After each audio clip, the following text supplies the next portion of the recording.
Good morning, everybody. My name is Terry. I'm one of the pastors here, and welcome, especially if it's your first time, as we wrap up this message series entitled None of Your Business. We have said for the last few weeks, we've been talking about finances and what does God expect, not only just with regards to giving, but living a life of wise stewardship. There's different areas of our lives, and maybe God has a plan to be able to help guide us and steer us to make sure that we are on track, whether you are a parent of young children, whether you are at the age of retirement. Is there a strategy with regards that God gives with regards to my finances so that I can make sure that I'm on track? And we started off by saying we want to live a generous life. That was week one. Week two, we talked about the fact that, yes, God has an expectation with regards to giving, and yes, giving with the tithe, but also with offerings. And how do I live a life making sure God's working in and through me? And last week, we stepped on a lot of toes, didn't we? Because we talked about debt, and we talked about the stranglehold of debt and the importance of not just surviving in life, which a majority of this room, balcony, at home, and on the floor, which we were doing, which is, you know what, I've got to stop living paycheck to paycheck, and I've got to start really moving ahead in my life. And that's why I'm excited to launch off with this final message on this series entitled Grow. What does it mean not only to live, give, owe, and grow, but what does it also mean to grow our finances? Is there a plan with regards to how I can move forward and truly grow my finances? Now, in order to kick this off, we're going to begin where we ended last week, because if you remember, we said one of the strategies last week with regards to growing is make sure that we have a healthy emergency fund. And there's a reason for this, because did you know that according to Bankrate, it says this: according to a report from Bankrate, only 4 out of 10 people in the United States have enough savings to cover $500 to $1,000 expense. That means most Americans would fall into debt to cover an expected expense. Do you remember, first week we said we need to track our spending, know the state of our flocks. Remember, we looked at that. And we said that when we put a spending plan together, AKA a budget, that many of us, we don't budget for the expected expenses to come. If you have a vehicle, you are going to have maintenance. You are going to have to replace the brakes every once in a while. So we need to put an envelope or a fund for that. But most Americans don't. We kind of just do life expecting nothing bad to happen. And we know that that's a strategy for failure. Proverbs 21:20 says this about saving: the wise have wealth and luxury, but fools spend whatever they get. The wise have wealth and luxury, but fools spend whatever they put in their pockets. So we obviously see that there's a need for us to begin to grow. So here's what we're going to do. Type A's. You ready? Type A's, we're going to go through a full-blown practical plan with regards to wherever you're at. How can I begin now saving the way God expects me to so I can be wise with what He blesses me with? We've already talked specifically about what it means to have a giving heart, what it means to meet a need. Now we're talking about, after we've done all that, after we avoid debt or pay off debt, now we're talking about, all right, with the money I have to spend, is there a wise way to not spend all of it, but to begin to save? So, number one, where we left off last week, we need to save for emergencies. So set up an emergency fund. We won't go over it. We went over it last week. But save for at least $1,000 to $1,500 and decide where you want to put it. Practically speaking, why do we have a savings account? I want you to think right now, do you have a savings account? Do you have a money market account? If the answer is no, let me tell you why you should work towards opening up a savings account. It's purely psychological. Because what we're trying to do is to say this: don't put all your eggs in one basket, because then you don't know what you're grabbing. And when something happens, you pull out of the same account, the same account, the same account, my rent, everything, utilities, everything comes out of the same account. Your savings account is the place where you don't touch it. It's a separate account, and mentally, it forces you to make a decision. I'm about to go to a place I don't usually go. Why? Well, I want something extra. That's not a reason. So savings account need to be open. Now, if you ask the question, do I do a money market? Do I do a savings account? Look at the interest rates and decide. Look online. You can talk to a financial advisor. But step one for you might be, you know what? I need a savings account. Even if you open it with $1, open it up and then begin the process of saying, I need to start the issue of saving. Saving money is all about contentment in what you have today. Let me say that again. The process of saving money is all about the principle of contentment in what you have today. Let me give you a case in point. My son, I remember when he was 4 years old, we taught him the principle of what it means to tithe. We taught him what it means to save. And then we went ahead and we took his spend jar, and someone blessed him with $50. And we said, son, we'll go to Target, and we're going to give you, you've got $50 to spend, and we're going to go to the toy area, and you can go ahead and you can buy something, but it can't be more than $50. Sounds good. So that was a big mistake, because we gave a 4-year-old $50, and 2 hours later, we were still looking at everything. Finally, I said, son, we need to get a move on here. We've already looked at everything. We've looked at the numbers. We've already explained prices. Try explaining tax to a 4-year-old. He got it. He understood he has to pay a little bit more, so he was getting it. And he's going through, and finally, he chooses a toy that is $38. And we said, okay, is this it? Yes, this is it. Awesome job. And he looked at me with his little 4-year-old big blue eyes and said, Daddy, do I have enough money? I said, yes, this is $38 plus tax. Let's say you're in the low 40-ish range, so you're good. You've got enough. Great. So then we start walking to the cash register, and he says, Daddy, how much money do I have left? I said, well, buddy, I said, that's okay. I said, you can save that. Put that to savings. You don't have to spend that. Daddy, how much do I have left? I said, you probably have about $6. Okay, $6. You know the evilness of grocery stores and the evilness of all your retail shops? They put like the kid trap right next to the checkout aisle. You ever notice they put all candy and all goodies? It's a kid trap. And so all of a sudden he goes up there and he sees all these little prices, and then he grabs this and he grabs this and he grabs this, and he's doing the math in his head. And then finally I look at him and he grabs a pop socket. You know those little things you put on the back of a phone? I said, you're 4, you don't have a phone. He says, but Daddy, I need this, I want this, I want this, I want this. So for 99 cents, he got a pop socket. Here's the point. He spent every bit of that $50. Some of us spend every bit of all we get on pop sockets we don't need. Does that make sense? And so what happens is we think, and we're wired, whatever my paycheck is, then I have money to spend. And we go to the store, and rather than think this way, do I have a plan for my spending? We think this way, I have enough to cover it. And so we've got to begin recognizing within our own hearts, do I have an impulse problem? Do I have a spending problem? In fact, I would say it this way. We need to begin to recognize the difference between an earning problem and a spending problem. Some of us in this room have a spending problem, not an earning problem.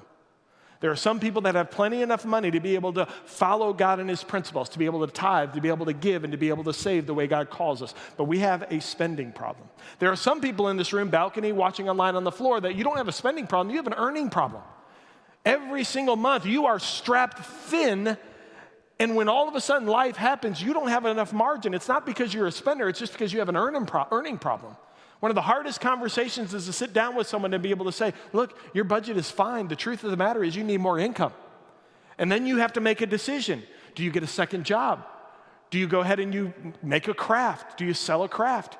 Do you change professions? Those are difficult decisions, but we're going to talk later about inaction with regards to those decisions, because inaction leads to destruction. So the bottom line is this: we got to learn to spend less than we earn. So step one, for some of us, we can't save because we're spending it.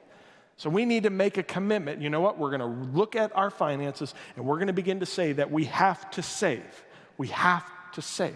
Now, Terry, I've got money, I want to save. Is there a strategy for how I can put myself on track in life, whether I'm 20, 40, 60, or 80? Is there a strategy that God has for me that can set me up for success?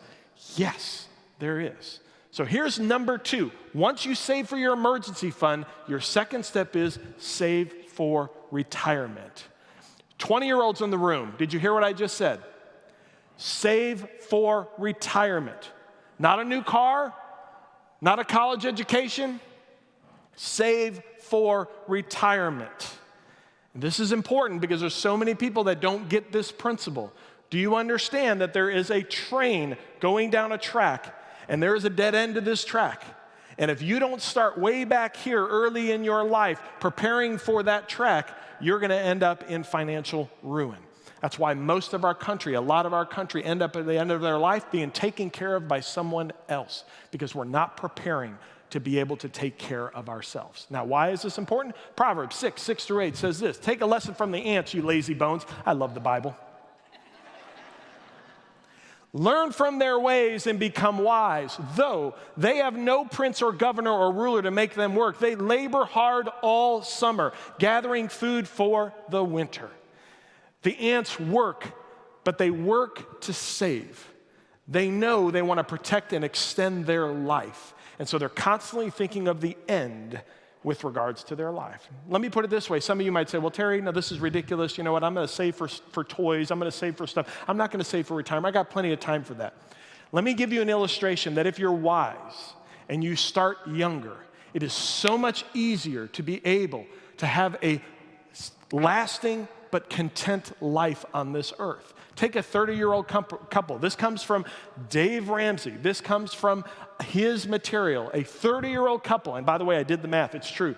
30-year-old couple making $48,000 annually. And notice, I love this. Notice I picked a 30-year-old couple. I even gave those of you in your 20s 10 years to just woohoo! All right, we're 30 now. We got a responsibility. 30-year-old couple making $48,000 annually. Did you know that the expectation to be able to have a retirement is 15% of your income needs to go to savings? I said 15. By the way, I'm making it easy on you because some actually say 18. But I'm just going to say 15. That includes your 401k. That includes retirement. So if your retirement is 7 or 8 or 9 or 10 from your business or wherever, 5, whatever it is, you've got to make up the difference to get to 15%. If you do, that's $600 a month. Go back. I'm sorry, not done yet. Go back. 15%, that's $600 a month. Your 401k at 12% growth. Let's just say at 12% growth over the growth of the next 40 years. At 70 years old, you will amass $7,058,863. If you start at 15% at $48,000. That's assuming you never get a raise for the rest of your life. If that's you, I want to talk to your boss. That's a joke. I want you to know something. That's not just amazing, but that's generation changing. Because if you know anything about savings and know anything about the history of investing or the stock market, if you have over $7 million by the time you're 70 years old, every time you pull money out to live life, guess what? It doesn't go down, it continues to go up. Which means when you die, you're going to leave your kids and your grandkids something that you never possibly received in your life. A great step in the right direction. You can change the course of your family if you make a simple, wise decision at the age of 30 to say, you know what, I'm going to begin saving. So save 15%. Save 15% of your salary annually after paying off debt. It includes your employer contribution. Be sure to match your employer retirement contribution. It's free money. Every single one on the balcony, on the floor. You should look at what your company offers you if they do, and you should absolutely match it. If not, you're giving away free money. If you can't get to 15%, then your next step, because some of you are like, Terry, I can't get to 15%. I get it. But here, watch the breadcrumbs. We've said in the church we need to know the state of our flocks. Where's our spending? So all of us should have done that, right? We got our budgets. We know where our money's going. We've already looked and said, I need to knock down debt. So for those of you in this room that have to knock down debt, you go after your debt. When you're out of debt, then you say, you know what, I've got to start saving, and I got to make sure I do that. All right, I'm going to start saving. So when you do that, you crimp your spending and you go to your saving. And if you can't get to 15%, then you either get more income or you decide to yourself, you know what, we're going to go to 10, we're going to go to 11, and we're going to keep moving that up. So number 2 is save for retirement. When you have that settled and it's automated and it's there, number 3, you need to learn to save for goals. Genesis chapter 41, 28 tells an amazing story about a guy by the name of Joseph. and we've looked at his story, but what I love about it is we never look through the eyes of Pharaoh. Because I want you now to look at this story through the eyes of Pharaoh. Pharaoh all of a sudden is there, and then he has dreams and everything, and he realized there's a calamity that's coming to his land, and he's a leader. And so watch what Pharaoh does. Let's pick up the story, chapter 41, verse 28. It says, "This will happen just as I've described it, for God has revealed to Pharaoh in advance what he is about to do. The next 7 years will be a period of great prosperity throughout the land of Egypt. But afterwards, there will be 7 years of famine so great that all the prosperity will be forgotten in Egypt. Famine will destroy the land. This famine will be so severe that even the memory of the good years will be erased. As for having two similar dreams, it means that these events have been decreed by God, and he will soon make them happen." Now, let me ask you a question. Those of you that know finances, have we had years of prosperity in this country? Have we had years of famine in this country? If you know anything about the history of the United States, you can pretty much count on years of prosperity and years of famine. And so what I would tell you is that God, by his hand, allows for famine, and then he absolutely blesses. We can go ahead and we can think on that, and we could project that. And so Pharaoh knows this. So what are we doing about this? Because we're going to reveal what Pharaoh does in a second.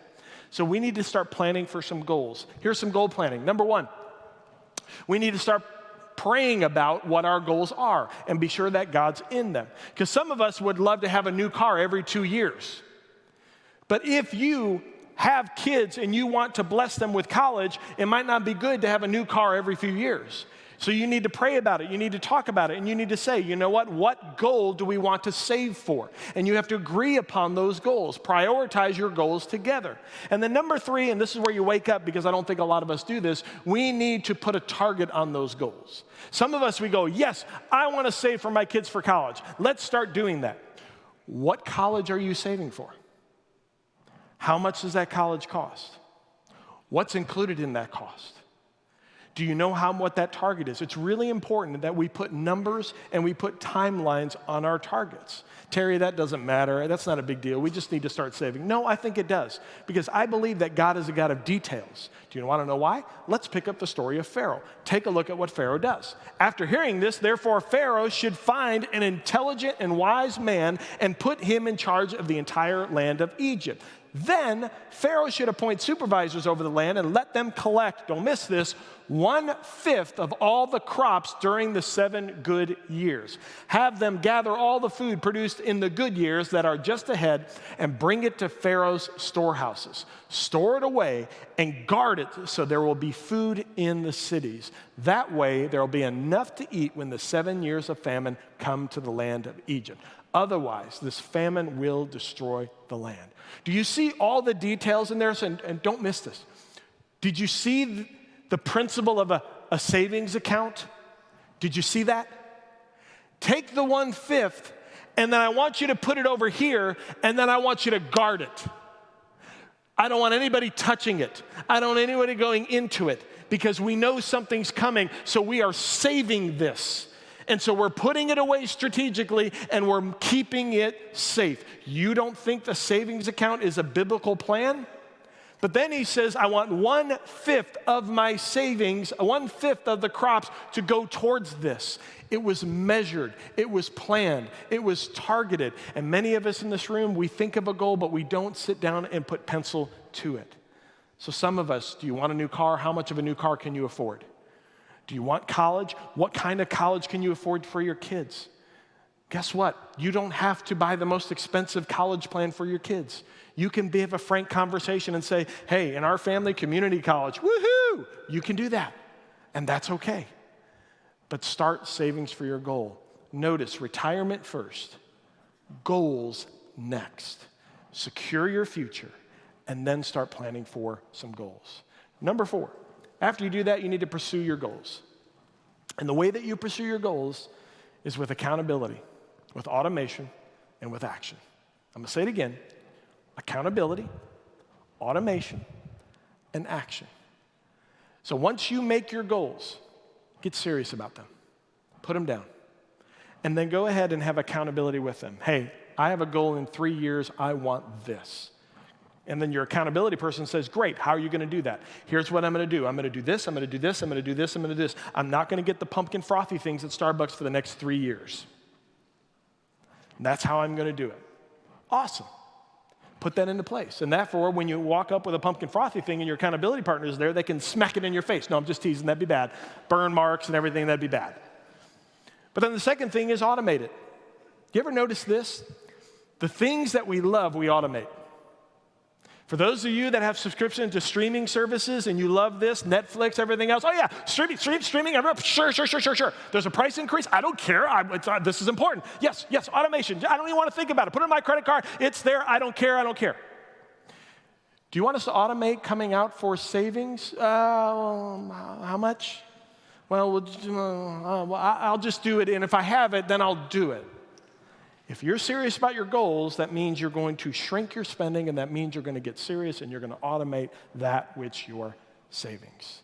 One of the hardest things for an individual to do is go to the person who handles the finances at the corporation or the company that you work for and tell them, out of my paycheck, I want this to go directly to my retirement. And the reason why is we don't like to give that up. We want to hold on to it. So automate that which is important. And last but not least, take action. Take action. Go back. Take action. Thank you. Take action. Make sure that you take this step. So here's my question. With that, what step so far, we're not done yet, what step are you going to take to ensure that you are starting to save? I'll never forget, several years ago, Jennifer and I, we sat down and we finally got serious and said, all right, we've been saving, but we just want to make sure that we're on the right track. And, because we're not getting any younger. And so, well, at least I'm not. She's young. She's really young. Just, I have to say that because otherwise I get in trouble. And I remember sitting there and calling a finance person. And we just started having the conversation. So they start interviewing you and you tell them all that you have. And I'll never forget the response when we finished talking, and he said, all right, what else do you have? And I remember saying, that's it. And then there was a pause at the end of the phone.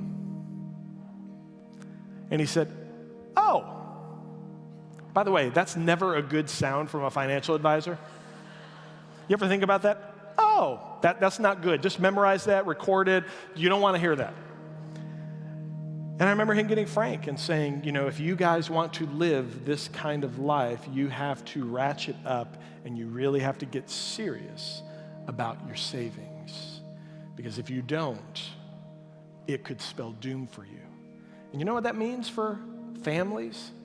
It means you live with less.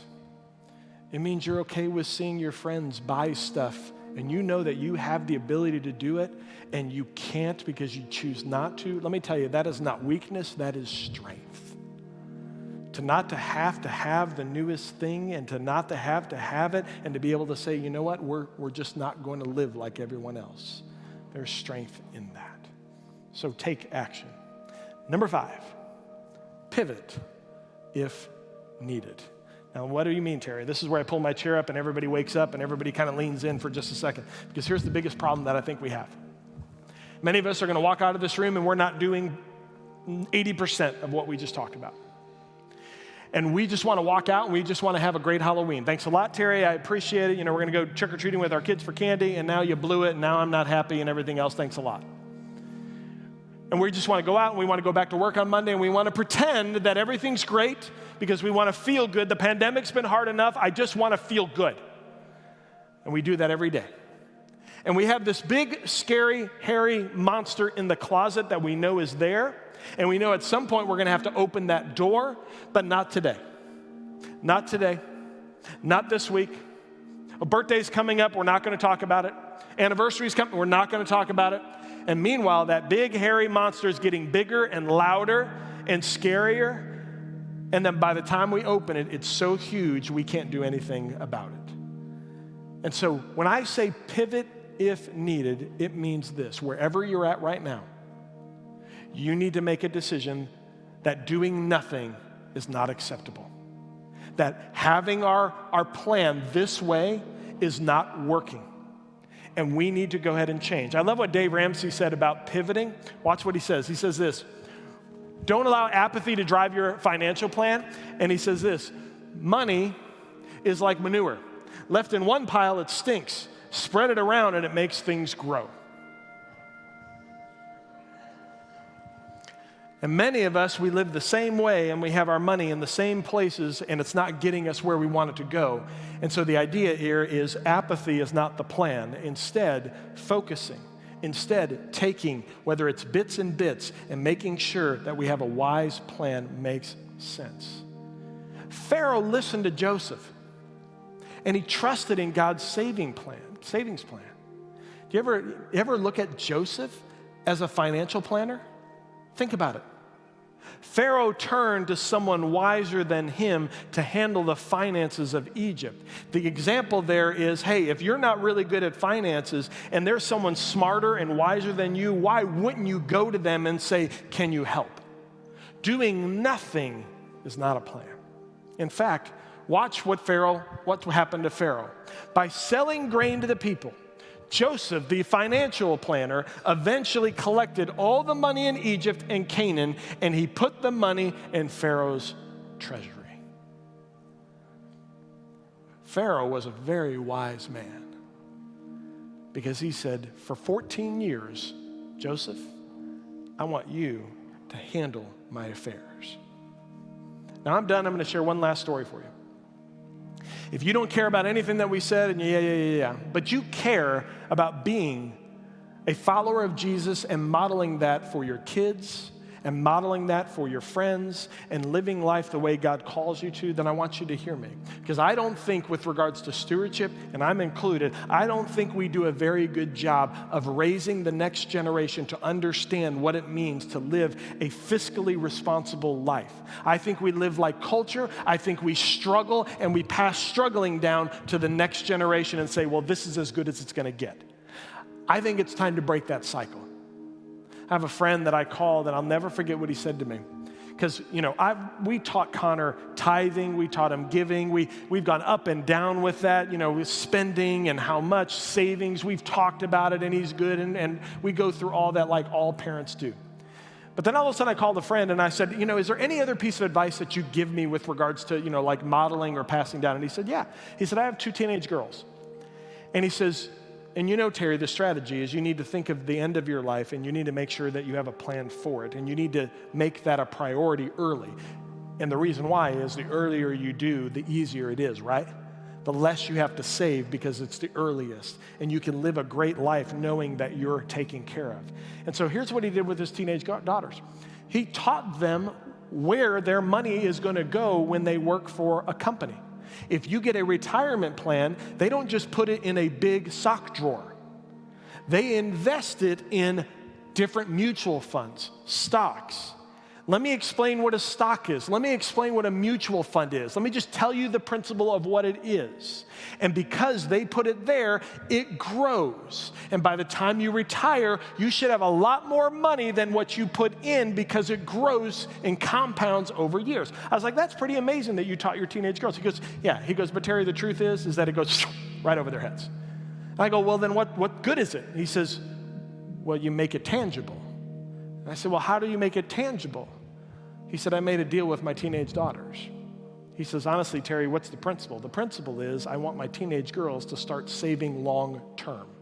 Think about that. Let's simplify it. The principle is there's a famine that's going to come in their life, and I want to make sure that they have money long term for the famine. So I made a deal with them. Whatever they take in from their jobs, they're going to give to God. They're going to save for certain things that they like as teenagers. But I told them, if you take any of that money, and if you want to save it long term for your life, your dad will match whatever you put in. And so his teenage girls are incentivized to a wise biblical decision. So here's my question. What are we doing to be able to model for others that we're serious about what God does in our life? How are we taking serious? My hope is that you track your spending. My hope is that you trim your budget. My hope is that you get out of debt. My hope is that you have a plan for saving so that you can live in the freedom that God has, because your resources are all about his business. And when you make it his business, he promises to bless. Would you pray with me? Heavenly Father, I thank you so much for this message. And God, I thank you, Father, for how difficult it is at times, Father, because I know there are some in this room that are so much in debt, God, that to even think about savings, it just seems impossible. And so, God, I pray for them that they would hear that step one is to begin the process of getting out of debt. God, I pray for the individuals that are out of debt, but God, maybe not spending or saving the way that you call them to. And God, I pray today they would know the step that they're supposed to take to be able to make a wise choice. But God, we just want to tell you that we want to follow you. And God, we trust that you will bless us if we do. So God, I thank you for these principles. Thank you for the example of Joseph and how he managed Pharaoh's affairs. And God, we promise to give you the glory, for it's in your name we pray. Amen. God bless you.